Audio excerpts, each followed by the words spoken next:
Welcome back to today's new video. तो दोस्तों आज Maharashtra state board SSC English medium का इंग्लिश का पेपर था। तो आज की वीडियो में हम लोग ये क्वेश्चन पेपर देखने वाले हैं और उसके आंसर्स भी डिस्कस करने वाले हैं। पेपर का कोड था N580। तो ये पेपर के आंसर्स आज की वीडियो में हम डिस्कस करेंगे। तो आपको वीडियो पूरा एंड तक ज़रूर देखना है। उससे पहले मैं आप लोगों को बता देता हूँ कि कल मैंने 3 वीडियोज़ डाले थे जो कि इंग्लिश लैंग्वेज स्टडी के ऊपर बेस्ड थे। मोस्टली आपके आज के एग्ज़ाम में उसी टाइप के क्वेश्चंस पूछे गए थे। तो आपको चैनल को सब्सक्राइब करके रखना है, जिससे कि मैं कोई भी इंपॉर्टेंट वीडियो डालता हूँ तो आपको उसको नोटिफिकेशन मिलता रहेगा। ठीक है, तो आज के आंसर्स हम डिस्कस करते हैं। तो सबसे पहले आपका है section 1, that is language study. तो यहाँ पे आपको क्वेश्चन नंबर 1A का A1 that is do as directed, एक एक मार्क के क्वेश्चंस थे। तो सबसे पहला क्वेश्चन आपको यहाँ पे पूछा गया है वो है pick out the infinitive from the following sentence. इसका आंसर है टू ग्रो। देन नेक्स्ट अगर आप देखोगे तो write the allocation for the following. Ticket का एलोकेशन हो जाएगा ऑफिस, फिर लाइट ड्रिजल। ठीक है, ये दो आंसर्स यहाँ पे हो जाएंगे। ये दो आपने लिखा होगा तो आपको एक मार्क मिल जाएगा। ठीक है, एक क्वेश्चन का। Then punctuate the following sentence. Punctuation में आपका जो डी था वो कैपिटल आपको करना था, डॉक्टर के बाद आपको डॉट देना था, कलम का के आपको कैपिटल करना था और लास्ट में एक फुल स्टॉप आपको देना था। तो ये हो जाएगा आपका पंक्चुएशन। नेक्स्ट है आपका write any two past participles in which the last letter is doubled. तो ये हो जाएगा रनिंग, क्लैपिंग। इसके अलावा भी अगर आपने कुछ लिखा होगा उसके मार्क्स भी आपको मिल जाएंगे। फिर सेकंड है, उसके बाद आपका पांचवा है find out any two hidden words of minimum 4 letters. ठीक है, आपको यहाँ पे एक वर्ड दिया है रिवर्बरेटेड। इसमें से आपको 2 वर्ड्स लिखने हैं जो कि 4 लेटर्स के मिनिमम होने चाहिए। 4 लेटर के भी चलते हैं, 5 लेटर के भी चलते हैं। तो मैंने एग्जाम्पल के लिए यहाँ पे लिखा है रेट और डेट। इनके अलावा बहुत सारे वर्ड्स इसमें आप देख सकते हो। तो आपने कुछ भी इसमें से वर्ड लिखा होगा तो आपको मार्क्स मिल जाएंगे। ठीक है, तो अभी हम देखते हैं नेक्स्ट क्वेश्चन। नेक्स्ट क्वेश्चन है आपका क्वेश्चन नंबर 1A का A2 that is to as directed. तो यहाँ पे आपको 3 दिए हैं, 2 मार्क के हैं। इसमें से आपको कोई भी 2 सॉल्व करना है। तो यहाँ पे आपको क्वेश्चन दिया है identify the verb in the following sentence and state whether it's finite और इनफाइनाइट।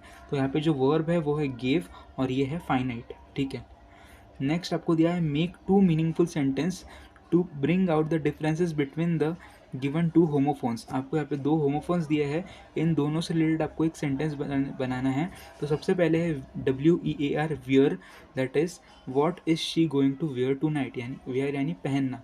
ठीक है, और सेकेंड आपका ware, the warehouse was set on fire. ठीक है, ये आपका सेंटेंस हो जाएगा। थर्ड आपको दिया है rewrite the sentence using as soon as. आपको एक सेंटेंस दिया है that is no sooner is the bill passed then it will become an act. तो इसका आंसर हो जाएगा as soon as the bill is passed it will become an act. ठीक है, आपने इसमें से कोई भी 2 सॉल्व किए होंगे, करेक्ट सॉल्व किए होंगे तो आपको यहाँ पे 4 मार्क्स मिल जाएंगे। नेक्स्ट आपको दिया है डू एस डायरेक्टेड बी वाला है। इसमें से आपको कोई भी एक सॉल्व करना है, 2 मार्क के लिए ही है ये क्वेश्चन। ठीक है, यहाँ पे आपको दिया है use the given 2 words into 1 meaningful sentence. आपको 2 वर्ड्स दिया है, आपको दोनों वर्ड्स का इस्तेमाल एक ही सेंटेंस में करना है और वो सेंटेंस मीनिंगफुल होना चाहिए। तो मैंने यहाँ पे लिखा है it's my daily routine to take rest. ठीक है, तो ऐसा सेंटेंस आप फ्रेम कर सकते हो, या फिर इसके अलावा भी अगर आपने कुछ सेंटेंस फ्रेम किया होगा, उसका मीनिंग बनता होगा, तो आपको उधर मार्क्स मिल जाएंगे। फिर आपको नेक्स्ट दिया है change the following sentence into a compound sentence. तो इसका आंसर हो जाएगा I awoke late next morning and found that Anil had already made the tea. ये आपका आंसर हो जाएगा। क्वेश्चन और आंसर दोनों भी आपको यहाँ पे दिया है। ठीक है, तो आप रेफर कर सकते हो। नेक्स्ट यानी कि सेक्शन 2 आपका स्टार्ट हो जाता है, that is textual passage, seen passage है। तो यहाँ पे अगर आप देखोगे तो मैंने आंसर्स लिख के रखे, तो आप ये आंसर्स रेफर कर सकते हो। पहले का आंसर है एप्पल, नेक्स्ट है नेक्स्ट, फिर सेकेंड है Lauren, then fourth is Pixar. ठीक है, तो ये A1 के आंसर्स हो जाएंगे। Name the following with reference to the passage. Then next हम देखते हैं तो थर्ड पेज पे आपको पूरा पैसेज दिया है। देन नेक्स्ट अगर आप देखोगे तो complete the following web diagram. तो वेब डायग्राम में advice given by Steve Jobs where don't lose faith and don't settle. The theme of Jobs second story is love and loss. ठीक है, ये answers थे। अगर आपने ये लिखा होगा तो आपको यहाँ पे 2 मार्क्स मिल जाएंगे, हाफ मार्क ईच बॉक्स। ठीक है, देन आपका है next fill in the blanks choosing the correct phrases in the proper form from the bracket. तो पहले का जो आंसर है वो है गॉट फायर्ड, और नेक्स्ट जो है सेकेंड का जो आंसर है वो है बिगन टू डाउन ऑन। तो यहाँ पे आपने इस तरह से लिखा होगा तो आपको यहाँ पे 2 मार्क्स मिल जाएंगे। मैंने कल आपको जो भी एक्टिविटी दी थी उसमें ऐसे टाइप के क्वेश्चंस भी थे, अगर आपने देखे होंगे तो। देन आपका है next, do as directed, identify the tense of the underlined verb.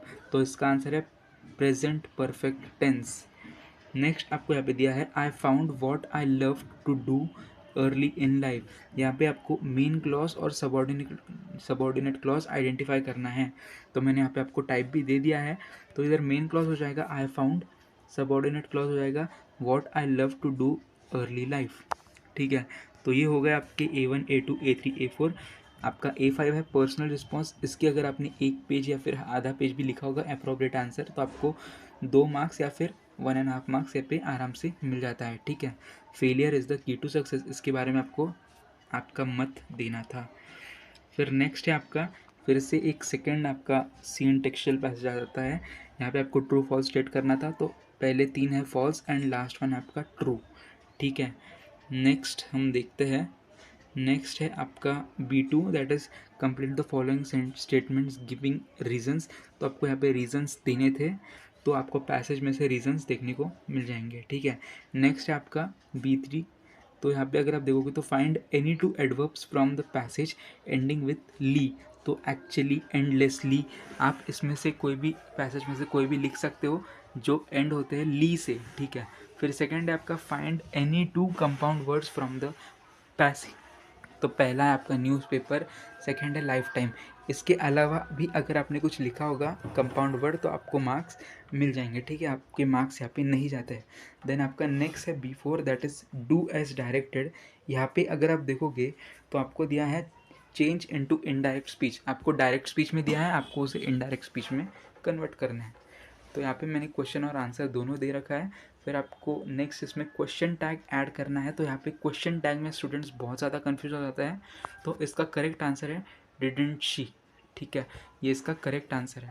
Then आपका नेक्स्ट है B5, जिसमें आपको पर्सनल रिस्पॉन्स है, describe your experience of any musical concert that you have attended. आपने अगर कोई म्यूजिकल कॉन्सर्ट अटेंड किया है तो उस उधर आपका क्या एक्सपीरियंस रहा है आपको लिखना है। ठीक है, आधा या फिर एक पेज लिखा होगा तो आपको मार्क्स मिल जाएंगे। फिर आपको यहाँ पे पोएट्री सेक्शन 3 स्टार्ट हो जाता है, जिसमें आपको पोएम के बारे में पूछा गया है। Identify the stages in men's life from the given description and complete the table. तो यहाँ पे एक्शंस दिए हैं और स्टेज मैंने यहाँ पे लिख के रखा है। ठीक है, तो आपने बस यहाँ पे रोमन नंबर्स भी लिखे होंगे तो आपको मार्क्स मिल जाएंगे। ये बस मैंने ब्रैकेट्स में अंडरस्टैंडिंग के लिए लिख के रखा है।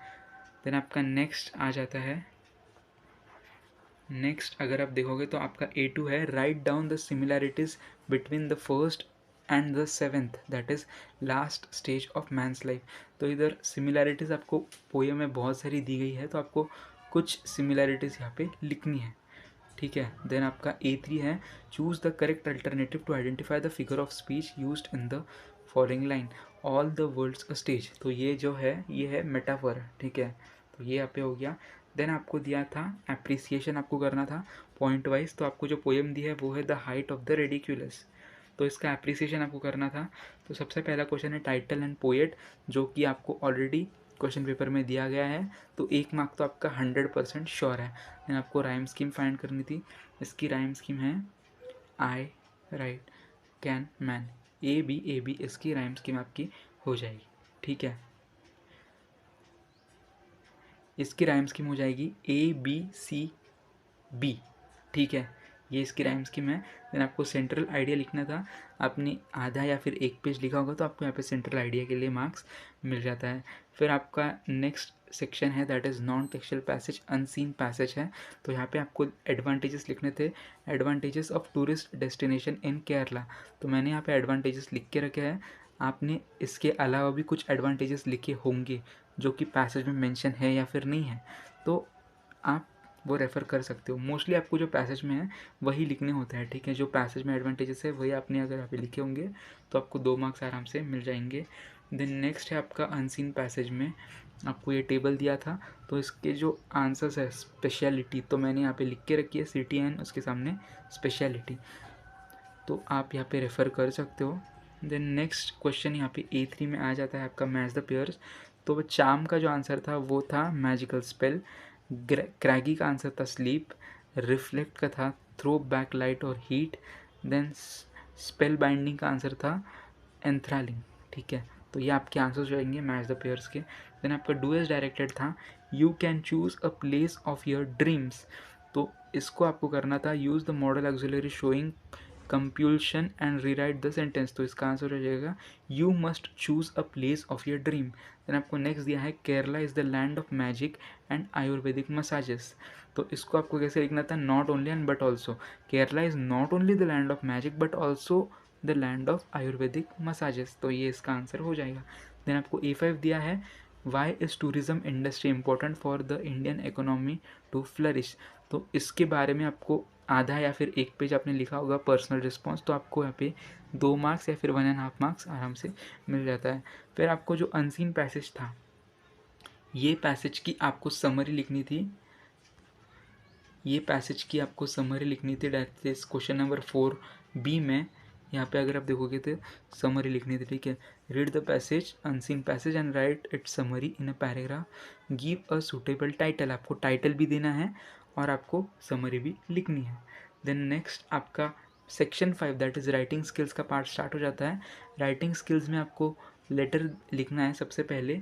तो लेटर में आपको फॉर्मल इनफॉर्मल दोनों दिए हैं, इनमें से आपको कोई भी एक सॉल्व करना है। अगर आपने फॉर्मल लिखा होगा तो मार्क्स अच्छे मिलने के चांसेस ज़्यादा होते हैं। अगर आप प्रॉपर फॉर्मेट फॉलो करते हो तो इनफॉर्मल में भी आपको मार्क्स मिल जाते हैं, बट इनफॉर्मल में ज़्यादा फॉर्मेटिंग नहीं होती है, ठीक है। देन नेक्स्ट है आपका क्वेश्चन नंबर 6 का A that is information transfer. Information transfer में अगर आप देखोगे ना तो आपको 2 ऑप्शंस हैं, वर्बल टू नॉन वर्बल या फिर नॉन वर्बल टू वर्बल। इन दोनों में से आपको कोई भी एक सॉल्व करना था। अगर मैं यहाँ पे इजी की बात करूँ तो यहाँ पे आपका वर्बल टू नॉन वर्बल ये इजी क्वेश्चन होता है as compare to non verbal to verbal, क्योंकि इसमें आपको बहुत बड़े बड़े पैसेजेस लिखने होते हैं, लाइक 1 या फिर 2 पेज आपको यहाँ पे लिखना होता है। एंड इसमें मार्क्स जाने के चांसेस भी कम होते हैं वर्बल टू नॉन वर्बल में, ठीक है। तो अभी डिपेंड करता है कि आपने कौन सा सॉल्व किया है। देन आपका B पार्ट आ जाता है ड्राफ्टिंग अ स्पीच। तो A पार्ट आपका हो गया, ठीक है। तो क्वेश्चन नंबर 6 का A1 और A2 हो गया। देन आपका B आ जाता है ड्राफ्टिंग अ स्पीच और व्यू काउंटर व्यू। इन दोनों में से आपको कोई भी एक सॉल्व करना था, तो आपने किया होगा। अगर आपने इसका 1 या फिर 2 पेजेस लिखे होंगे तो आपको यहाँ पे मार्क्स मिल जाता है, 4 साढ़े 4 मार्क्स मिल जाता है, ठीक है। 5 मार्क्स मोस्टली आपको यहाँ पे नहीं मिलेंगे। देन आपका सेक्शन 6 स्टार्ट हो जाता है that is creative writing. Creative writing में आपको एक्सपांड द थीम करना होता है। तो यहाँ पे आपको थीम दिया है expand the following idea into 100 words या फिर न्यूज़ रिपोर्ट। इन दोनों में से आपको कोई भी एक सॉल्व करना है। न्यूज़ रिपोर्ट अगर आप करते हो तो आपको प्रॉपर फॉर्मेट फॉलो करना होता है। एक्सपांड द थीम में बस आपको ऐसे लिखना होता है, ठीक है। तो इन दोनों में से अगर आपने कोई भी एक सॉल्व किया होगा, 1 या फिर 2 पेजेस लिखे होंगे तो मार्क्स मिल जाते हैं, ठीक है। देन नेक्स्ट है आपका डेवलपिंग अ स्टोरी या फिर नरेटिंग एन एक्सपीरियंस। तो B1 है आपका, आपको स्टोरी लिखनी है और उसे एक टाइटल देना है। देन नेक्स्ट है आपका, आपको एक एक्सपीरियंस बताना है और आपको एक सूटेबल टाइटल देना है, ठीक है। इन शॉर्ट B1 में आपको स्टार्टिंग दी है और B2 में आपको एंडिंग दिया है, ठीक है। यानी कि आपकी स्टोरी ऐसी एंड होनी चाहिए। तो पेपर तो काफ़ी ज़्यादा इजी था। आई होप आप सभी का पेपर बहुत ही अच्छा गया होगा। अगर आपका पेपर अच्छा गया होगा, वीडियो पसंद आया तो वीडियो को लाइक कर दीजिए। अच्छा गया होगा तो कमेंट्स में बता दीजिए कि आपका पेपर कैसा गया। बाकी आने वाली अपडेट्स के लिए चैनल को सब्सक्राइब कर दीजिए, क्योंकि मैं इंपॉर्टेंट क्वेश्चंस यहाँ पे अपलोड करते रहूँगा, ठीक है। तो मिलते हैं नए वीडियो में नए अपडेट के साथ।